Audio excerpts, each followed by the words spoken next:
ប្រពន្ធថាបងជាមនុស្សដែលស្មងសបងមិនចោលអូនទេណាក្តីស្នេហ៍ដែលមានឲ្យថ្លៃមិនដឹងមានន័យពីពេលណាអូនតែងសួរខ្លួនឯងថាបងទុកអូនជាអ្វីបានត្រឹមថោមើលរូបបងនឹងគេក្បែរគ្នារាល់ថ្ងៃក៏រូបស្រីមានក្តីសុខបានត្រឹមលួចមើលមុខតែមិនហ៊ានក្បែរខ្លាយព្រោះអូនគ្មានតម្លៃគ្មានសិទ្ធិអ្វីហាមឃាត់បងតែចង់ឲ្យរូបនោះល្អដឹងអូនស្នេហ៍បងប៉ុណ្ណាព្រោះអូនមិនស័ក្តិសមនឹងរូបស្រស់ជីវ៉ាឲ្យបងគិតចង់មកប្រាថ្នាទោះបីអូនលះមកខ្លាំងប៉ុណ្ណានៅតែមិនអាចយកបានចិត្តជីវ៉ាកាលពេលណាប្រាប់ផងខ្លី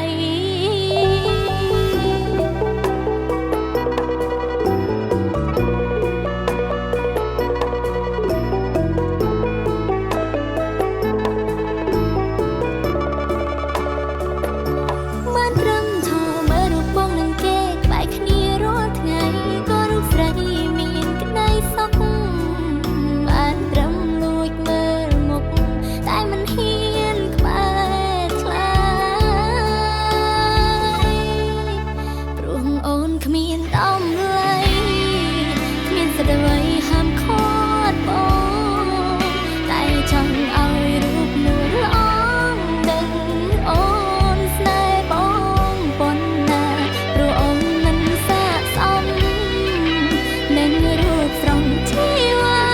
ឲ្យបងគិតចង់មកប្រាថ្នាទោះបីអូនលះមកខ្លាំងប៉ុណ្ណានៅតែមិនអាចយកបានចិត្តជីវ៉ាកាលពេលណាប្រាប់ផងខ្លី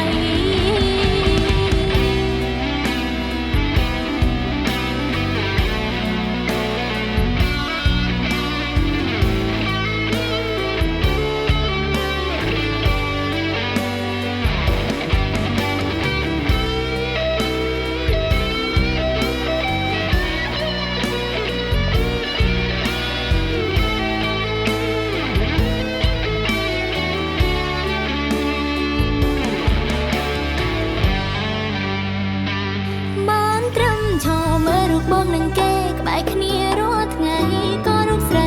មានក្តីសុខបានត្រឹមលួចមើលមុខ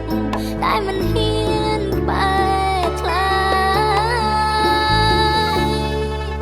ព្រោះអូនគ្មានតម្លៃគ្មានសិទ្ធិអ្វីហាមឃាត់បងតែចង់ឲ្យរូបនោះល្អដឹងអូនស្នេហ៍បងប៉ុណ្ណាព្រោះអូនមិនស័ក្តិសមនឹងរូបស្រស់ជីវ៉ាឲ្យបងគិតចង់មកប្រាថ្នាទោះបីអូនលះមក